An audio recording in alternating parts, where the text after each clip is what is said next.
नमस्कार दोस्तों, इस वीडियो को देखने के बाद आपके जीवन में बहुत कुछ बदलने वाला है। मुझे यह कहने में जरा भी शक नहीं है कि जिसने भी इसे अपनाया वह कभी निराश नहीं हुआ। लेकिन सच्चाई तभी पता लगती है जब आप किसी विधि या तरीके को खुद अपनाते हैं। यही नियम इस टेक्निक पर भी लागू होता है। मेरी बातों पर विश्वास न करके आप इस विधि को 21 दिनों तक खुद करके देखें और अपने जीवन में फ़र्क को महसूस करें। अब मैं सीधे टॉपिक पर आती हूँ। आप अफर्मेशंस और ग्रैटिट्यूड को अच्छे से जानते हैं और आजकल लोग इन्हें काफ़ी ज़्यादा इस्तेमाल कर रहे हैं, लेकिन इनका कितना असर होगा यह तय नहीं होता। मैं आपको एक ऐसी टेक्निक बताने जा रही हूँ जिसका इस्तेमाल करने से आपको 100% पॉजिटिव रिजल्ट मिलते हैं। बस आपको मेरे बताए गए तरीके को सही से फॉलो करना है और बिना किसी गलती के इस वीडियो को ध्यान से समझना है ताकि आप अपने गोल को पूरा कर सके तो अंत तक साथ बने रहें। इस टेक्निक के कुछ नियम हैं जिन्हें आपको हर हाल में फॉलो करना होगा, नहीं तो यह टेक्निक कोई असर नहीं दिखा पाएगी। पहले ये नियम समझ लेते हैं, फिर टेक्निक को जानेंगे।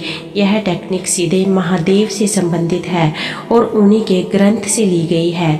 और आप अच्छे से जानते हैं कि हमारे महादेव कितने भोले हैं और किसी को कुछ भी दे सकते हैं, चाहे वह आपके भाग्य में हो या ना हो। आपने शिव भगत ऋषि मार्कंडू के पुत्र मार्कंडे की कहानी जरूर सुनी होगी, जिन्होंने महामृत्युंजय मंत्र लिखा था।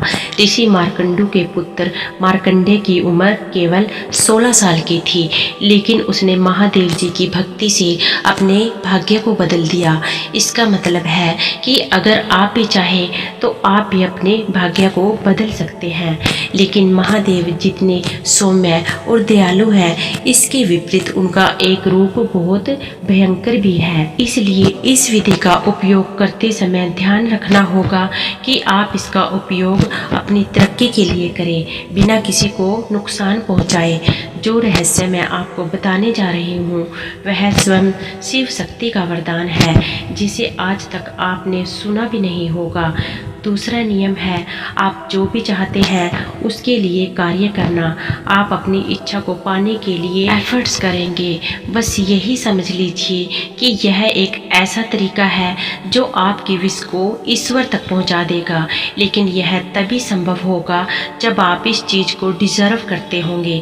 इसलिए अपने धर्म और कर्तव्य पर होनेस्टली हार्ड वर्क करें और उस वस्तु की डिमांड करें जो आपको मिल सकती है। और आप इस बात को अच्छे से जानते हैं कि आप क्या और कितना प्राप्त कर सकते हैं। आइए चलते हैं देवों के देव महादेव की ज्ञान की शिवम यात्रा पर। दोस्तों, आपने अफर्मेशंस और ग्रैटिट्यूड के बारे में काफ़ी कुछ सुना होगा और इसके आपने बहुत से तरीके भी सीखे होंगे, लेकिन आज मैं आपको कुछ अलग बताने जा रही हूँ जिससे आपकी किस्मत चमक सकती है। और वास्तव में कहा जाता है कि जो ग्रैटिट्यूड करते हैं उनकी किस्मत चमक जाती है। और अफर्मेशंस करने से हम जैसा चाहे वैसा बन सकते हैं। लेकिन अगर आप इन्हें नॉर्मल तरीके से करते हैं, जैसे कि सब बताते हैं, तो आपको कितना समय लगेगा और यह होगा या नहीं होगा कुछ भी तय नहीं होता।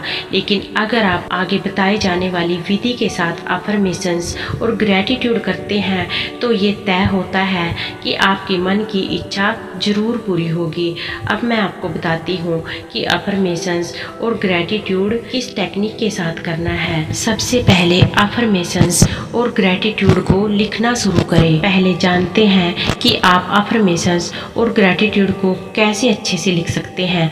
उसके बाद जानेंगे कि आपको अफर्मेशंस और ग्रैटिट्यूड किस टेक्निक के साथ करना है। तो आइए शुरू करते हैं। आपके मन में जो विचार हैं, जो इच्छाएं हैं, और अगर आप इन्हें वास्तविकता में बदलना चाहते हैं तो आपको कुछ ऐसे सेंटेंस बनाने होंगे जो आपके सबकॉन्शियस माइंड में स्टोर हो जाए और आपकी विश भी पूरी तरह से इसमें कवर हो जाए।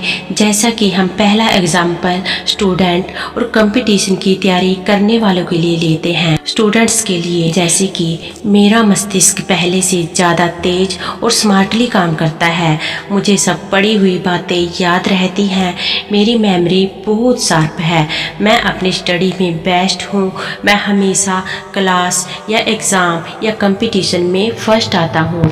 मेरा एग्ज़ाम कितना भी हार्ड हो, मैं उसे आसानी से क्लियर कर लेता हूँ। बिजनेस करने वाले अपनी अफर्मेशंस को कुछ इस तरह से बना सकते हैं, जैसे कि मेरा बिजनेस अब पहले से ज़्यादा अच्छा चल रहा है, मेरी सेल हर दिन कई गुना बढ़ रही है, मेरे क्लाइंट दिन पर दिन बढ़ते जा रहे हैं, मेरा बिजनेस हर दिशा में प्रोग्रेस कर रहा है, मेरे बिजनेस का नाम पूरी दुनिया में फैल रहा है, मेरा बिजनेस लगातार तरक्की कर रहा है। अब चलिए पैसे की समस्याओं के लिए कुछ इस तरह से अफर्मेशंस लिख सकते हैं, जैसे कि मेरी इनकम हर दिन बढ़ रही है, मेरे खर्च कम हो गए हैं और इनकम अधिक हो गई है, मैं एक दिन में 10,000 से भी ज़्यादा कमाता हूँ। ठीक ऐसे ही आप अपने किसी भी साथी को पाने के लिए अफर्मेशंस बना सकते हैं, जैसे कि मुझे मेरे पसंद का साथी मिल गया है, मेरा साथी बिल्कुल वैसा है जैसा मैंने सोचा था। और अगर आप शादी के लिए अफर्मेशंस बनाना चाहते हैं तो आप ऐसे बना सकते हैं, मेरी शादी मेरी पसंद से हो रही है। इसी तरह से जैसी आपके मन की इच्छाएं हैं वैसा ही आप अफर्मेशंस बना सकते हैं।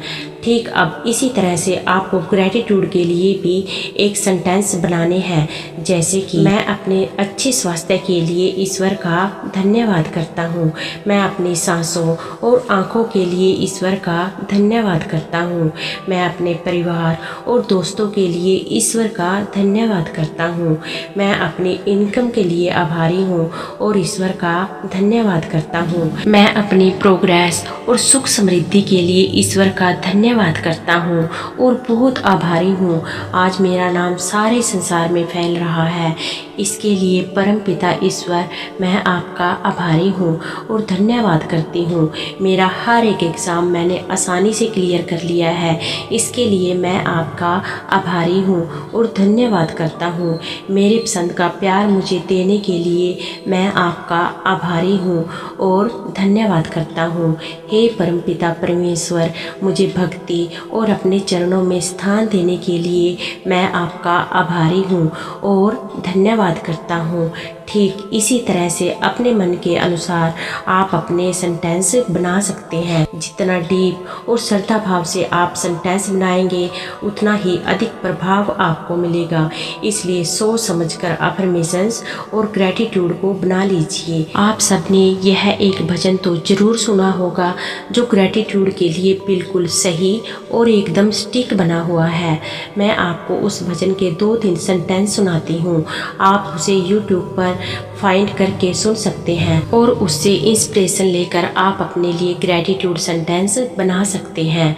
मुझे तुमने मालिक बहुत दे दिया है, तेरा शुक्रिया है, तेरा शुक्रिया है। कुछ इस तरह से यह भजन है जो मैंने काफ़ी पहले सुना था, इससे इंस्पिरेशन लेकर आप इसे बना सकते हैं। तो अब समझते हैं कि आपको अफर्मेशंस और ग्रैटिट्यूड किस टेक्निक के साथ करना है। आप चाहे अफर्मेशंस लिखें या ग्रैटिट्यूड लिखें, आपको दोनों रात में सोने से पहले लिखने हैं। जब आप अपना सारा काम ख़त्म कर लें और अपना मोबाइल भी बंद कर दें, मतलब बस अब आपको सोना है, तब आपको अफर्मेशंस या ग्रैटिट्यूड लिखना है। रात को सोने से पहले आपको अपना स्वर चेक करना है कि कौन सा स्वर चल रहा है, मतलब आपके कौन सी नोजल एक्टिव है, जो भी चल रही है उसी पर ध्यान रखना है। ज़रूरी नहीं है कि आप अपने राइट नोजल को एक्टिव करो या लेफ़्ट नोजल को, इसमें यह ज़रूरी नहीं है। जो भी स्वर चल रहा है उसी स्वर की साइड वाले हाथ से आपको डायरी और पेन उठाना है, मतलब शुरुआत करनी है और उस हाथ से जो आपका स्वर उस समय चल रहा है, मान लीजिए आपका सूर्य मतलब राइट स्वर चल रहा है, तो आप पहले सांसें खींचकर होल्ड करेंगे और उसके बाद राइट हैंड से पेन और नोटबुक उठाएंगे। उसके बाद राइट हैंड से नोटबुक में पेन से एक छोटा सा स्वास्तिक या ओम या एक डॉट लगा देंगे।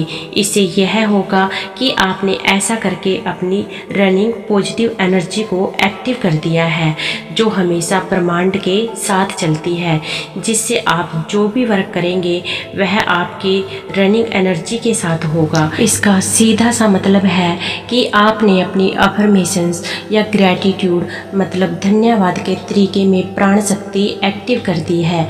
इसके बाद आप लिखना शुरू कर सकते हैं।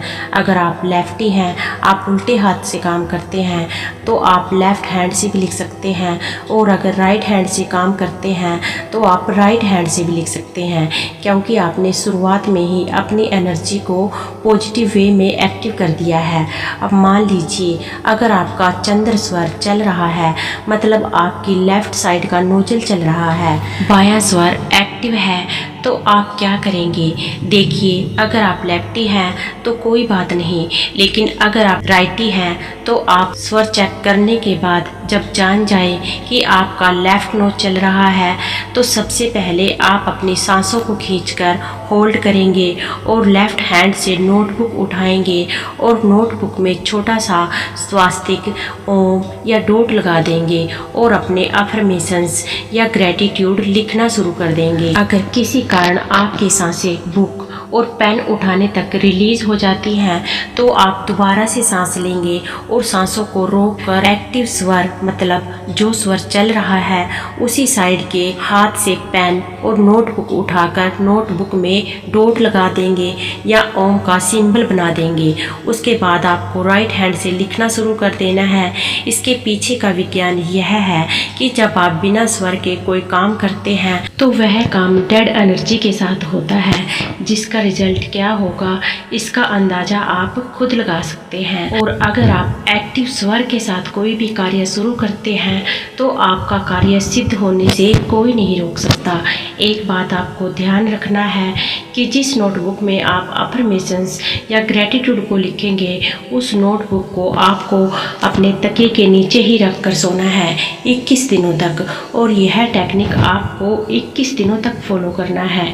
इस टेक्निक के माध्यम से आप ऐसे परिणाम देखेंगे जो आपने कभी सोचे भी नहीं होंगे। तो उम्मीद करती हूँ कि यह टेक्निक आपके लिए लाभकारी होगी और इस टेक्निक के द्वारा आपको जीवन में वो सब हासिल होगा जो आप अपने जीवन में हासिल करना चाहते हैं। वीडियो में यहाँ तक बने रहने के लिए आपका दिल से धन्यवाद।